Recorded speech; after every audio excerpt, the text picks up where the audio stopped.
Welcome into a bonus Monday edition of the Hot Read Podcast. I'm your host, Easton Freeze, director of published content here at BroadwaySportsMedia.com. We're also brought to you by the 440 Podcast Network. You can follow me on social media at Easton Freeze. I'm joined, as always, by producer JT, who you can follow on social media at JT_Ruhnke. JT, how are we doing on a Monday afternoon? I'm good. If Elon Musk would make his site work, that would be really appreciated. I think that's something that I think all of us can agree on, that, you know, Twitter is an amazing site when it works, but most of the time it does not work. And that's why we had to restart the live stream. But you know what? We're here anyways, because I think from yesterday's episode here on out, I think we'll have a show basically for maybe 11 out of the 12 days until the draft, like something like that. We're going to have a live show or a post-produced show out, at least one every single day, some days two. The content will be flowing here on the Hot Read Podcast. Like you alluded to, the population of this live stream, like it's not populating on Twitter unless you click on the link, it's just showing as a link on the tweet. So we ask this every episode. Today of all days is the number one most important day for you to actually help us out on this. If you are one of the couple of people that are here with us live on YouTube or on Twitter, help us by going and sharing this video, because it's not working super well on Twitter. And we want as many people to be in here and be a part of today's episode as possible, because it's about you all, the people, which is unfortunate. But if you just hit retweet on those tweets from me or from JT, from Broadway Sports Media, from the 440 podcast, the 440 Sports Twitter, the Hot Read Podcast Twitter at Hot Read Pod, if you can like and retweet those, it's very, very helpful. And then watch the show today on YouTube, as we always ask. Make sure you're on Broadway Sports Media's YouTube page. Like the video, subscribe to the channel, all of those things to help us out. We need your help today, and we are looking forward to a really enticing topic. So enticing, JT, that it has gotten us out of our regular routine. This is our first not normal day of the draft, the end of the draft season. Every single year we start just adding shows in randomly. We start to bend our Sunday, Tuesday, Thursday live stream schedule into whatever we have to do to get all the stuff in. And we decided, you know what, these next 2 Mondays we're doing shows. So if you're trying to keep up with all of the content here from the Hot Read Pod on the draft, I'll give you the quick rundown. If you are one of our live stream viewers, then yesterday you caught us on Sunday live with Stoney Keeley doing an offensive line double episode going through the top 10 offensive tackles and interior offensive linemen. If you want to catch that live stream, it's still up on YouTube, on 440, and on Broadway Sports Media. Today we're live talking about how you all, the people, ranked the top 11 outcomes, really all the outcomes I think that are within the realm of reasonable possibility, how you ranked those heading into the draft, which is just 9 days away now. And we're going to discuss what those rankings, what the results of that survey came up with, which over 200 of you voted. So it's a very thorough grouping, very, very strong sample size, I would say. JT, you and I are going to go through our personal rankings and where we think people got it right, maybe where we disagree a little bit, and then maybe kind of tier those things as to here, if these things happen, it's amazing, this is good, this is fine, this is unacceptable. So we're going to discuss all of those possibilities today in a multiversal episode. Tomorrow on Tuesday, we'll have our regularly scheduled Tuesday live stream. JT, it'll be you and I going through our top 10, once again, another double episode, top 10 running backs and top 10 safeties tomorrow.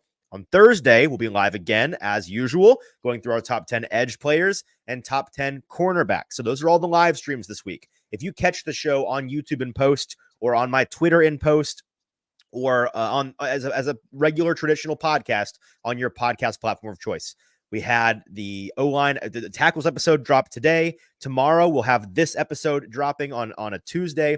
On Wednesday, we'll have both the interior offensive line and the running back episode drop. On Thursday, the safeties episode will drop. On Friday, the edge episode will drop. And on Saturday, the cornerback episode will drop. So that's the full schedule for the next week. And then looking even further, the week of the draft, we've got a couple of episodes there, but the two biggest ones that I want people to have marked on their calendars, because I'm really looking forward to this.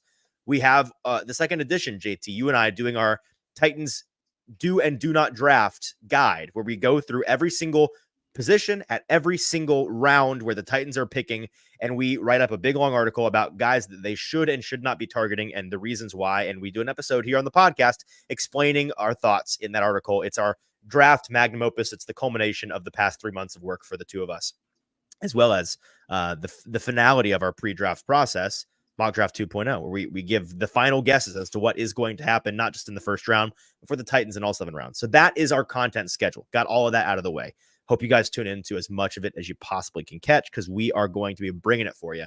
Today, however, we are going to focus on just this first round and what could come of the Titans' first round pick at 7. Lots of rumors and hopes out there that they will be trading back. I would say, based on some of the things they've done in their 30 visits and the way that they've talked throughout the offseason, I wouldn't be shocked if in the building they would like to trade back if that opportunity presents itself. And there certainly is good logic behind moving back in this area, this point on the team building timeline that they find themselves on, trying to accumulate as much talent as possible in a really deep draft and get as many dart throws as possible. So, JT, do you want to give your thoughts on, I guess, just this process? And let me go ahead and just lay the groundwork, because I can go ahead and list the 11 things the Titans could do in the first round. And I think this covers all of the bases, right? So on the original tweet I sent out last week, I gave these 11 possible scenarios for the Titans. If they're staying at pick 7 overall, they could go with Joe Alt, Olu Fashanu, or JC Latham at tackle. Those are 3 options for them to pick a tackle at 7. If they're going receiver, Malik Neighbors at 7, Roma Dunze at 7, and then the one defender that I think that could theoretically be an option for them at 7 is a Dallas Turner, an edge rusher, at 7. Those are all the options if they stick and pick at the 7th overall pick. And then the 7th option I gave is you trade down for Olu Fashanu. The 8th option is you trade down for JC Latham. So you get those, in most people's boards, tackle 2, tackle 3, tackle 4 types in a trade down scenario. Or maybe the 9th option here, you trade down for Troy Fontenot out of Washington. You trade down for Talisa Fuaga out of Oregon State. You trade down for Amarius Mims out of Georgia. Tackles 4, 5, 6. Also first round talents. That was option number 9. Number 10 is trading down for Brock Bowers, the top tackle in this class and an offensive weapon that most see as a first round talent. And then finally, number 11, you trade down for a defender of some kind. Too many they could go cornerback, they could go edge, they could go defensive lineman. There are options for them there in the first round. So those were the choices I gave to you, all the people. And I said, I need as many responses on this as possible. I have them numbered 1 through 11. I just want you to respond with a simple numerical order. In your opinion, best case to worst case. So 1, 2, 7, 8, got a bunch of those responses. So the replies look like people have lost their minds, but I appreciate so many people participating. I got to 200 replies and stopped tallying them because I just I didn't have the bandwidth or the hours in the day to sit through and calculate all of these, because I had to go through and tabulate the averages and all of that. So this is a sample size of 200 votes. My vote's in here. JT, your vote's in there. And let's go ahead and show what the results of that poll ended up being. They are color coordinated here for your ease of viewing. They kind of grouped themselves into 4 tiers, JT, but I'll go ahead and go through what the people decided they want. And you see that ranking here on that right-hand side, that is the average number order that it came. So, for example, the number 1 option for folks is Joe Alt at 7th overall. So the average person had that option as number 2.1 on their list. So the top 2 options here, not surprisingly, people loved Joe Alt at 1.7 as their favorite option, and then Malik Neighbors at the 7th overall pick as a close second. Then you get into some trade down territory. 3rd option, according to the people, trading down for Olu Fashanu. Then they go back to receiver, Adunze at 7th overall. Then they go back to trading down for a tackle, JC Latham, at in a trade down scenario. And then you finally get to non-Joe Alt tackles going at the 7th pick. So averaging the 6.3-ish ranking for folks was Olu Fashanu at pick 7, the second tackle in most folks' minds. Trading down for one of the later tackles in the first round, Fontenot, Fuaga, or Mims, was the 6.4 average option for folks. Trading down for Brock Bowers came in at number, 1, 2, 3, 4, 5, 6, 7, 8, 9. That was the 9th option for folks. And then you got to the options people downright did not like. JC Latham at 7th overall, Dallas Turner at 7th overall, or trading down for a defender coming in at a 9.3 ranking on most people's boards. So if you kind of just look at the color coordination and you kind of just like squint your eyes and look at the colors, because I have them directly correlated to the numbers here, they do kind of group themselves in a 2-4-2-3 pattern, right? The clear and obvious best option for folks. This is downright everyone's favorite outcome is they either get alt or neighbors in the first round, sticking at picking at 7 overall. People love that option. And then there's a handful of things they are quite fine with. They are fine with Fashanu in a trade down. They are fine with Fashanu at pick 7. They are, no, I lied. Excuse me. There are 3 options that they like. They are fine with Fashanu in a trade down or Latham in a trade down. Those 2 tackles, tackle 2 and 3, I think in the consensus, they like if you can get off of pick 7 and move down. And then the other wide receiver folks are interested in Rome Odunze, also cool with that if they stick at 7 and take Odunze. I'd imagine in most folks' minds, that's if Neighbors is off the board. Then the next tier is don't love this, but don't hate it either. Like, it's not the worst outcome, but it's certainly not our top 5 options here. And that is Olufashinu at 7, or taking one of the other tackles in a trade down that is not named Fashanu, Latham, or Alt. That's Fatanu, Fuaga, Mims. One of those 3 guys in a trade down. People didn't love that, but they didn't hate it. And then finally, the bottom 4 options all averaged 7.7 or worse on people's rankings. People dislike these in this order from least disliked to most disliked. Brock Bowers trading down, not a fan of that. Really not a fan of getting Latham at 7. Really, really not a fan of Dallas Turner at 7. And really, really, really not a fan of trading down for any other defender. Okay, I know especially if you're listening on the podcast, that was kind of a confusing way to explain it. But I'll reiterate it in order from best to worst case one last time, according to, again, the people, 200 plus responses. The best case outcome is Joe Alt at 7, then Malik Neighbors at 7, then trading down for Olufashinu, then staying at 7 to pick Rome Odunze, trading down for JC Latham is next, then picking Fashanu at 7, then trading down for Fatanu, Fuaga, or Mims, then trading down for Brock Bowers, then JC Latham at 7, then Dallas Turner at 7, then trading down for a defender. Okay, we've got all that out of the way. Let's start to break it down and not just say things that don't mean a whole lot to people that aren't watching us on YouTube. JT, where do you think the people got it right? Maybe where do you think they got it wrong? And what was most surprising to you about the outcome of this poll? I think the most surprising one for me is the people taking trade down for a defender so poorly there. I think not a fan. They are not a fan.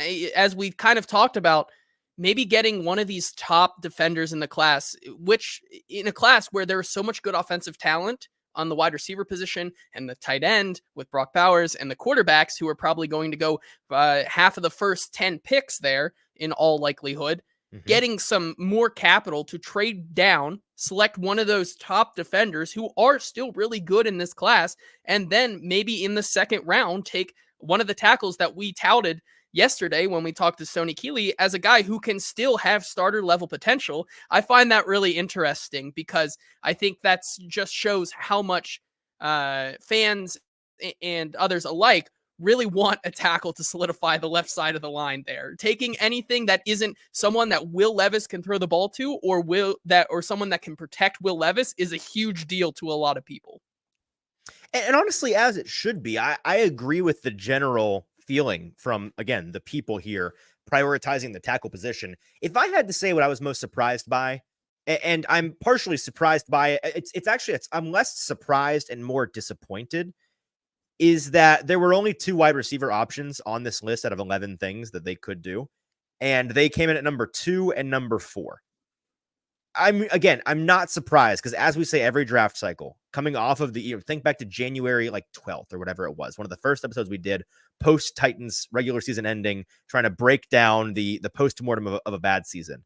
And the overwhelming theme is this offensive line is a non-starter. The lack of protection in the passing game in particular makes this offense untenable, right? It does not function and will not function until you address, in particular, the tackle position and you get some bookends that you can function with. It also impacts the run game and their ability to actually get some push, resetting the line of scrimmage. But in particular, the passing game just does not go. You are so handcuffed. You are so hogtied by this offensive line, that has to be your number one priority. And after being beaten over the head with this crappy offensive line for 3 months, everyone's in agreement. Yes, Easton. Yes, JT. We agree. We must focus on the offensive line. No, it is not the sexiest thing to address in the offseason, but boy, in the season, aren't you glad you have a good offensive line when you have one? And boy, in the season, aren't you miserable when you have a bad offensive line?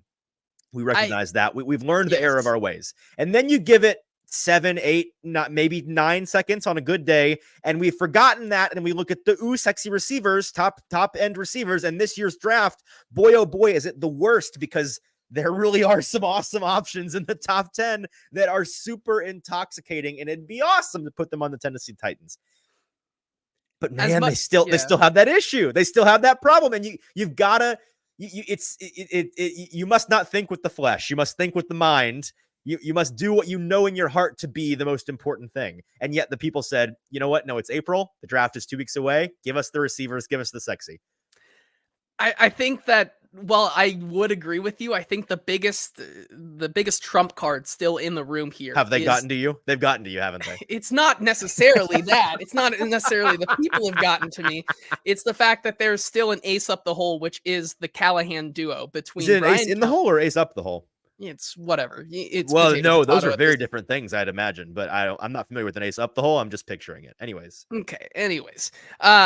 Brian Callahan and Bill Callahan in this system. We know the track record. We've heard from the combine when these things are different. And we also and we've heard from them when they're the same. We know how Brian Callahan feels about the wide receiver position and the tackle position when things are either even or not. You also have to deal with Bill Callahan, who I think still very much could sway the way that the Titans look at this draft class, in which there may be a guy in that second round who, isn't the biggest name or the most refined already, but he may be banging the table really, really hard for this guy. And you could look at the Titans saying, man, we could take one of these guys here at 7, have that replacement for DeAndre Hopkins down the road, and Bill still really believes that he can make a starting left tackle from one of these guys in the second round. And so that's where I started to look personally on my board. I think I fell into that trap a little bit. I had Joe Alt above Rome and Neighbors at 1.7 or the seventh overall pick. However, after that, I think you look at it and it's all tackles. And I think that's the only thing right now. For me, continuing to say, when all things are equal, I think Joe Alt is the better prospect to go with there at 7. And as Jacob points out, this poll was conducted before the Leroy Watson trade too, so everyone's opinion has changed, as the Titans have, of course, fixed their left tackle problem by simply shipping off a 7th round pick. Right? No, that's of course not something that is actually impactful for this team. They still very much need 2 tackles. And as for the element of having the Bill Callahan ace in your I wouldn't even say in the hole, but more like in your pocket, you're waiting to play that card, and you're familiar with the depth, the unusual depth that this offensive line, this offensive tackle group has. As we talked with Stoney yesterday, just to put into perspective how incredible this tackle class is, we got to, in our top 10 tackles episode, 13 guys ultimately, and all 13 of them have a very, very good chance to be top 100 picks in this draft. 9 of those 13 guys are probably going to be top 50 picks in this draft. And I would say at least 6 of these guys, if not 7 of the tackles in this class, are going to be first round picks. So great. And there are going to be starting caliber, in other drafts, first round pick caliber tackles available in this class on day 2. But the adult in me that's trying to be responsible about this recognizes that's kind of the worst case scenario. It's kind of, I don't know. It's like you're trying to get your kids to like start eating healthier, and there's too much junk food around the house. And you're like, we're gonna start eating healthier as a family. I'm putting my fist down, and you make that decision, and then you get to the summer, and it's like there's pizza parties, and you're going on vacation. It's like it's hard to enforce that rule when all around us are these temptations. That's kind of what this draft class is, right? That in a normal draft class, I think if you only had 3 tackles in this class, people thought, you could plug and play. They're a first round caliber talent. They're all going to be gone in the first 15 picks, and the Titans better get their hands on one of them. I think the landscape would be different in terms of what people wanted. I think folks would recognize that scarcity is a scary thing. And, yes, it's nice to have a receiver, but in general, we're used to teams finding viable receivers in the second, third, fourth, fifth, sixth round of the draft. We'll address that later. We'll address all these other glaring issues later. This offensive line problem, we put our foot down. We stop it now. We must draft one of these top 3 guys because there are so many talented ones. We've unfortunately gotten to the point where folks are saying, we get what round 2, baby. Don't worry about it. We'll get a guy, which I just think is a little silly. So with that, JT, you can give your thoughts on that, but we can go ahead and dive into our personal rankings of these outcomes and kind of tiering them. But do you in your adult brain, do you recognize what I'm recognizing, or do you just see it differently? You may just see it differently. No, I recognize it, but it still would be so fun for them to come out of the gate swinging. So fun. Yes. With one of the best, if not the best receiving cores in the league. However, I think you have to pick with your brain, not with your heart. And the brain is telling you that none of this will matter if you cannot protect Will Levis. And taking one of those guys who can start from day one, I think is one of the biggest things here. And it's why I think I have a lot of these options here, trading down to select that tackle still in round 1 above just taking the tackle outright, because I think that's a no-brainer. Right. When we start talking about why maybe I have trade down for Olu Fashanu before taking him at 1.7, it's not that I don't like the guy any less. It's the value proposition. in this outcome. If I can get more value and still get a guy who I think is so close to Joe Alt by a razor thin margin, I'm going to take the more value there, right?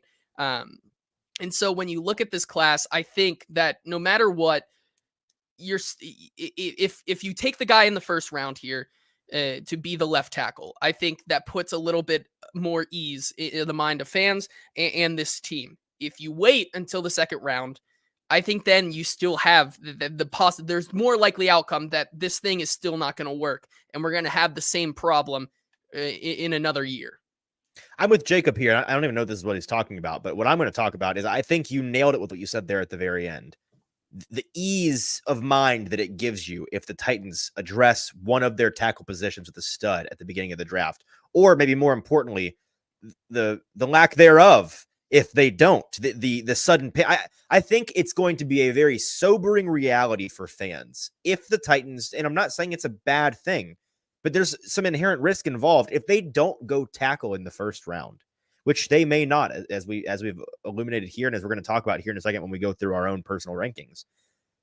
What is currently a pie in the sky, hypothetical, just on paper, don't worry about it. We'll get a guy later. There are options. It's, you're focused on the sexy thing that you're picking instead of a tackle, instead of the ramifications of finding one later, because there are theoretically guys later. Once that becomes real, once the Titans stick at 7, they pick Malik Neighbors, and folks spend 20 minutes celebrating. Oh my God, we got one of the best receivers in this class. Our receiving core is incredible. It's cracked. It's amazing. It's unstoppable. And they start to look around at the rest. We get to pick 15, 16, 17 off the board. Oh, well, look, all 6 of the top tackles are gone. Titans pick at 38, so it's coming up. Don't worry. But another tackle off the board. And then at 27, another tackle off the board. It's going to get tight really fast, and there's going to be some panic that sets in if that becomes a reality, once that reality starts to set in. The reactions of people on draft day, if the Titans do go with a wide receiver, it's going to be, I think it's precipitously down. It's going to be fun for me as someone who usually likes to root for chaos. Sure, as of last year, waking up your neighbors when Jack Campbell comes off the board at 18, because I love chaos in this draft. Right. Seeing tackles continue to fly off the board after the Titans take like a Malik Neighbors.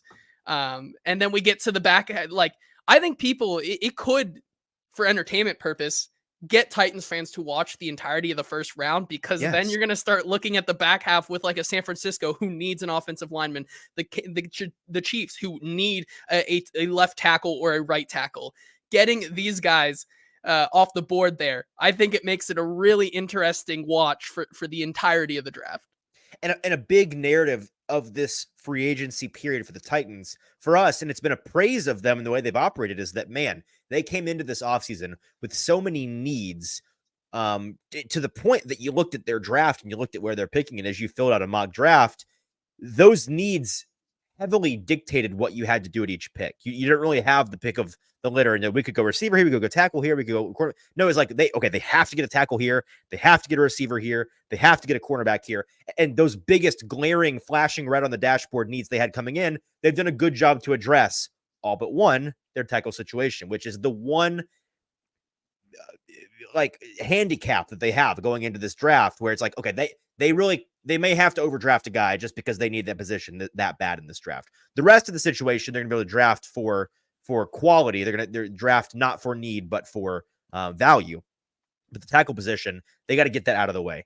And if you push that handcuff decision to the second round, I would argue that 9 times out of 10, they are liable to have to overdraft a guy at 38 to address that tackle position than they would at 1. Because even if Alt is off the board at the 7th round, or at the 7th overall pick in the first round, you're going to have your pick of 2 or 3 guys that are bona fide top 10 caliber tackles in any other draft class. Guys, an Olu Fashanu at 7, nothing to hang your head about. At JC Latham at 7, I'm going to argue here in a minute, nothing to hang your head about. These are things that you can do and feel good about. But if you get to 38 and you're taking a Kieran Amagaji at 38 because he's the next best tackle, really would have loved to have him in the 3rd round other than the 2nd. That kind of deal becomes a reality pretty quickly. I didn't ask you to do this beforehand. I want to talk about it in this way, JT. So I'll go first to give you a second to think about it.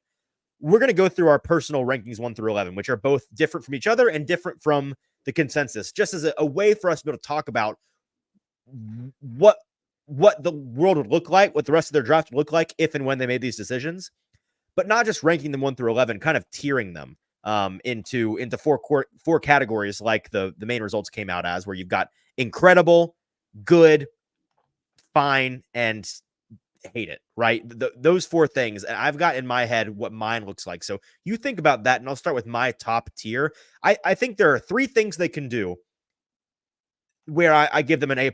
I think that these are fantastic options. And that is, it's all tackle focused. It is trading down for Olu Fashanu, trading down for JC Latham, or sticking at 7 and picking Joe Alt. Those 3 things are A+ home run decisions. They all address the tackle need the Titans have. I would argue all 3 can address the left tackle need, because I think that JC Latham has the ability to switch to left if they decide that's what they need most. And obviously, Fashanu and Alt, left tackles, bona fide guys that can come in and be comfortable on that left side already. I think those are the top 3 things they can do in that order. Trading down for Fashanu, who's my tackle 2, is the best thing they can do. If I could choose for them, that would be it. Trading down for Latham is my second choice, and then picking Alt at 7 is my third choice. I think that's the best possible outcome. JT, have I vamped long enough to give you time to decide what your top A+, no matter what, options are?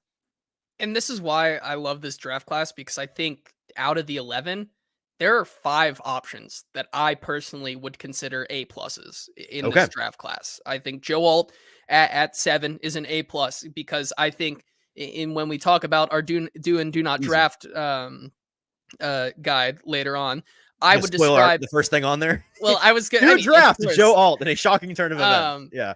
I would describe drafting Joe Alt at 7 as hitting for the cycle. You're hitting a home run because it's the thing you need so desperately, but you're also not playing it risky because you're also hitting a double and, just throwing a single and a triple there. You basically have covered your needs here, and you've done what you need to do there with Joe Alt. I think the 2 other ones that are A pluses are taking Rome and Neighbors. I just personally think that those are guys who are game changers, and just looking at the prospect alone, I think taking a guy, I wouldn't fault them for doing that. And then my 4th and 5th options, I really do like Olu Fashanu as well. So trading back for Olu Fashanu, or just taking him at 7 if Joe Alt's there, I think that's still just in A+, because I think it addresses the need, and the fall off between Joe Alt and an Olu Fashanu is not that great. That's fair. So you see those 5 things as A+ options. the next tier for me, the things that and really what the ghost I'm going to give up here is that I only see 3 of these 11 potential outcomes as things that I'm genuinely disappointed about. And even then, there's one where there's a world in which I don't hate it. It just depends, and I'll explain that when I get there. But I think, yeah, man, I think 8 of these things are going to get a thumbs up from me, depending on the circumstances, but likely to get 2 thumbs up from me on draft night. So the next tier down, if they were to not make one of the top 3 A+ options, maybe Alt is gone at 7. Maybe they don't, if Alt is gone at 7 and they don't have a trade partner to move down to grab Fashion or Latham, then they are going to pick one of these other things. The reality will be something other than those top 3 options for me. And so the next tier for me, the things that I am fond of, that I like, that I think are very good, are number 4, trading down for Fuaga, Fatanu, and Mims. I like all 6 of these top 6 tackles so much that if they had to trade down to where they weren't in range for Alt, they weren't in range for Fashanu, they weren't in range for Latham, they have to get one of the bottom 3 top tier guys. I'm still quite pleased with that. And the guy in particular that I would be quite pleased with, if they moved back to a 15 to a 16 with the trade back scenario and grabbed Detroit Fountainu, I think folks would be kind of like, oh, the general reaction would be like, okay, they got a tackle, but like, was it like the 4th or 5th best guy? I don't know. I'd be stoked. I think that he is one of the highest floor tackles in this class. We talked about him a lot yesterday. He's my tackle 4 behind Alt, Fashanu, and Latham. Out of Washington, steady Eddie as it gets, very pro ready. That floor, a big part of that is that I would have a lot of confidence in him in particular coming in, more so than even like a JC Latham or maybe even an Ola Fashanu coming in and being like adequate, being mediocre at worst on day 1. I think that he has that plug and play ability at really any position on the line, but at tackle in particular on the right side. I would be stoked if they got him and got a bunch of extra capital. And then Fuaga and Mims, man, like Fuaga, it would maybe make me question a little bit what they were wanting to do in terms of the run pass identity of this team, because he is so much stronger of a run defender or a run blocker than a pass blocker. But perhaps they see that as a guy who we just think we love his nastiness. We think he has all of the requisite skills for us in our offensive line room with Bill Callahan, the offensive line guru. We can have him coach him up. We'll get him up to speed. We'll make him a strong pass protector as well. And then Mims would be interesting for me. They'd need to trade back a significant amount. I wouldn't want to take him at 12 or 13, right? It would also inform for me where they think they are in terms of team building and like viability this season, because he's easily the most project guy of these top 6. I heard Dane Brugler recently refer to him. He says he doesn't think he's a project. He just thinks he's inexperienced, but I think he's more inexperienced than he is raw, is a good way of explaining Amarius Mims. The requisite skills are there. And the flashes on tape in the 8 games he started, I'm a fan. It's just, he's not put it together a lot. And he has very little experience playing live snaps at a high level. So I don't think he's a guy that's going to be awesome for you in year 1, maybe not even in year 2. Eventually down the road, he becomes potentially the highest. I think he has the highest ceiling out of any of these tackles. And so he could be the best of the bunch 3 years down the road, but you're going to have to wait it out. And I don't know. That's just where I see the Titans timeline changing if they were to go with a Mims. So I'll quit ranting on that. Trading down for one of those tackles is my 4th option. I'm also quite fond of taking Olu Fashanu at 7th overall, because I think he is absolutely worthy of a top 10 pick. I think there's a pretty decent chance Joe Alt is gone by 7. And if he's gone, Fashanu at 7, it will be my choice of tackle there, pretty without question. He will be the guy that I will want them to target. They have not really shown much intrigue in him this draft cycle so far. Now that could be sometimes teams publicly don't show any interest in a guy because they don't want to show their hand. The Titans didn't meet with Peter Skoronski last year. They ended up drafting him at 11 overall. Sometimes you don't meet with the guy because you're trying to keep it on the down low that this is the guy that you're looking after. Sometimes you don't meet with them because you just have no questions about the character, no questions about the guy that they're going to be in the locker room. You're solid on them. You don't need to waste a 30 visit on them. Whatever the reason, it would not shock me in the slightest if suddenly everybody's like, whoa, I didn't hear the Titans talk about Olu Fashanu one bit this draft cycle, and he's their pick at 7 overall. I would like that pick. And then we get into I think there are 4 things besides Joe Alt the Titans could do at 7 that I'm fond of. The next three for me are my sixth option is Malik Neighbors at 7. 7 is Rome Odunze at 7, and 8 is JC Latham at 7. That constitutes all of the things that I'm okay with. And really, it's just 3 tiers for me: things that I love, things that I'm fine with, and then things that I really dislike. Latham is at the bottom for me, not because I dislike Latham. And I've been on the Latham train this entire offseason. I think he is worthy of a top 10 pick. Genuinely, I do. And I'll tell you what, if Bill Callahan thinks he's the guy at 7, I'm gonna trust Bill until he proves me wrong, right? I'm gonna trust him until he shows otherwise. The reason I have Neighbors and Odunze above him, the first 2 non-tackle options on my list, because 1 through 5 for me are all tackle. I am practicing what I preach in terms of they need tackle here. The fact that I think Neighbors and Odunze are both top 5 caliber prospects in any draft class, that's where you get me. Where yes, Fashanu, he's a guy that the ceiling and the floor constitute for me a guy that you take above those 2. But with Latham, I'm just not there. And so with Neighbors and Odunze, I think those are a better option at 7 if those are the options. But man, Alt, Fashanu, Neighbors, Odunze, or Latham, all 5 of those guys, if they were to stick at 7 and pick one of them, I'm not going to be upset with any of those options. Okay, I'm done ranting, JT. What are your thoughts on that, and what did you say? So, back to your first point, I think there are only 2 things, 2 options on this list that I would give a thumbs down to, and I think this will be a really interesting conversation when we talk about it. But I think that for the most part, the next tier for me, the one I would be fine with, because I think where this team is right now is, once again, like you said, trading down for one of Fuaga, Fatanu, or Mims, trading down for JC Latham, trading down for Brock Bowers, because I think that would just be fun. I don't think I would still give it a thumbs up, because I think he would be an electric personality as well, just in Nashville. Sure. And then trading down for a defender, because I think that would also tell their hand that there's a guy in the second round that they feel really, really strongly about. And that would tell me more.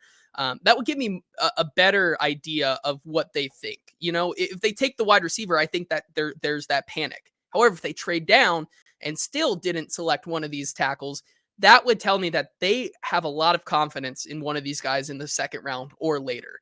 That would give me a little bit more ease of mind and tell me what direction they're going. So those 4 options, obviously mine aren't as tiered as you, but once again, I just think that this class is so deep in the first round that as a team that really is still looking to 2025 to compete, you really can't go wrong. So that's why I only have 2 options that I think are really just not the direction they want to go. It's fascinating that you have Bowers as an option that you're okay with. I said that there are 3 that I'm not fine with, and one of them I could be persuaded. He's the one that I could be persuaded on, because I need to know what the trade down is for and what else you're getting in the trade, right? Because if the Titans were to theoretically trade down with, let's say, the Vikings spend both of their first round picks to come up to 7. So the Titans are suddenly at 11 and 23.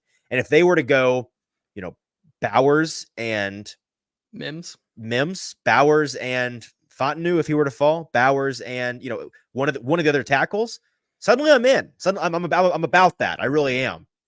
It just matters what that trade is for. If the trade looks like, moving from 7 to 10, the Jets want to come up and get their tackle or their wide receiver. The Titans get a 3rd round pick and a future pick, and so they're picking at 10, 38, and then somewhere in the 3rd, and then they pick Bowers with their 1st round pick, leaving the still gaping hole of tackle and wide receiver and edge and the other more important things. Then I'm not about it. That one's the most context dependent of the options for me. I would agree with that. I think the context matters, because once again, Brock Bowers in himself is in a league of his own, as in wherever he goes, the context really matters, because it's like a Saquon Barkley situation, right? In which you shouldn't be taking this guy as high as you are, but it's because of the talent that you are. And that's where you're going to have to do more in the rest of the draft to make that pick work, I think.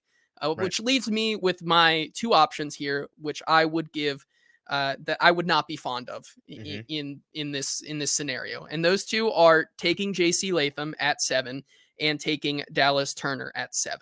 Starting with JC Latham, let's talk about that real quick. I like the This prospect. is our biggest disagreement here, obviously. Yeah, I'd be the okay one with thing. this.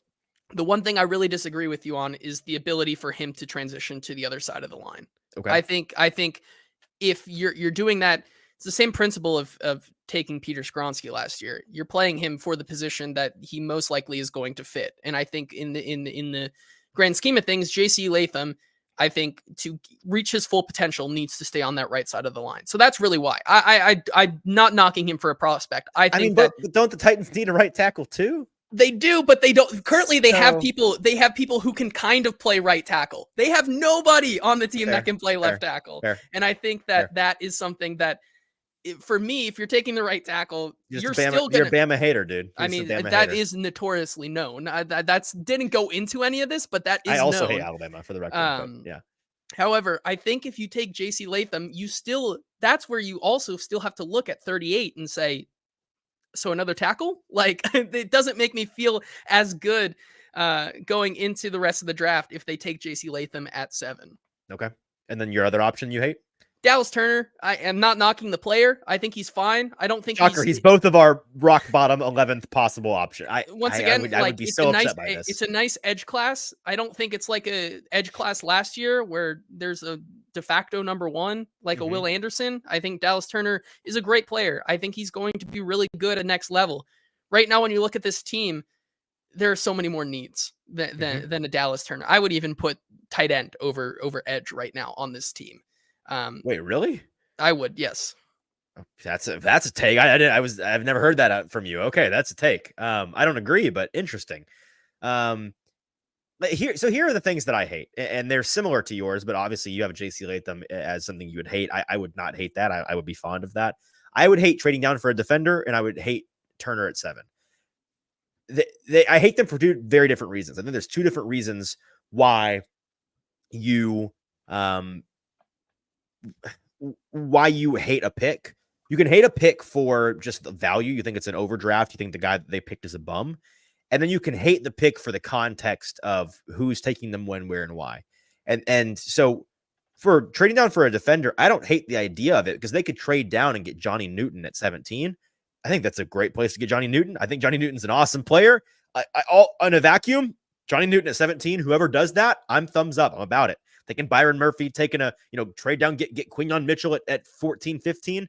Thumbs up. Like I'm a fan of a lot of those things, but I'm not a fan of it for the Titans in the first round because again, it then pushes down the things that you are likely to get hamstrung by in particular on the offensive line. It pushes it down a rung, and it forces you to address bigger needs later on in the draft. And I think that offensively, the Titans need to prioritize those things at the top of this draft, focus on defense with the depth of it. If they were to flip-flop those things, I just don't think this draft lends itself well to that because I don't think the defense, it's not as strong as the offense at the top. It's also not as deep as the offense, in my opinion, just across the board.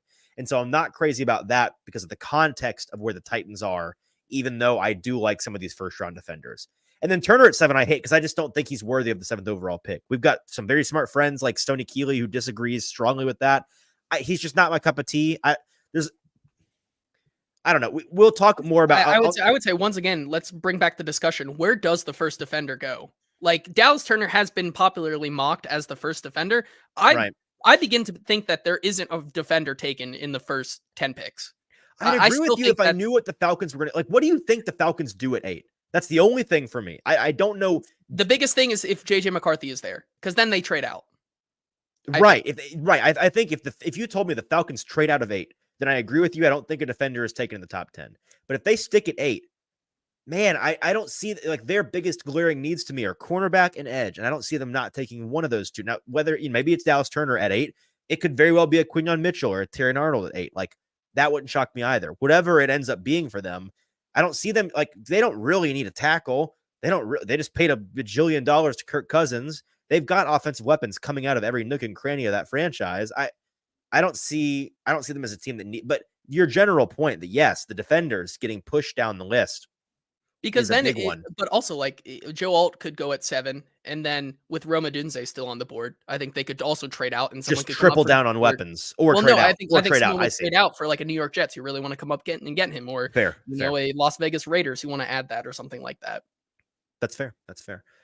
So yeah, I think that's the general, that's the gist of it. Turner's just not my cup of tea. I was going to go into why, but you know what? You're gonna have to wait for our our top 10 edges in the NFL draft. He is one of the best ones, if not the best one in this draft class. You'll see where he is on our big boards on our Thursday episode. But JT, anything to add to this conversation, or do you think we can wrap it up?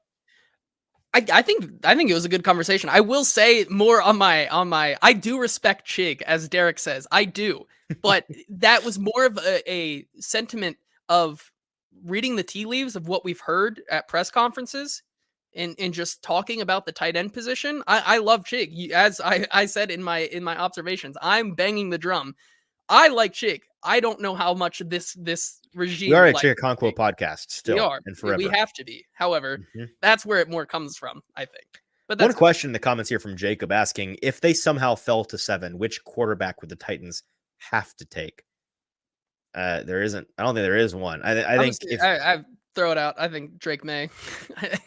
I would take Drake May.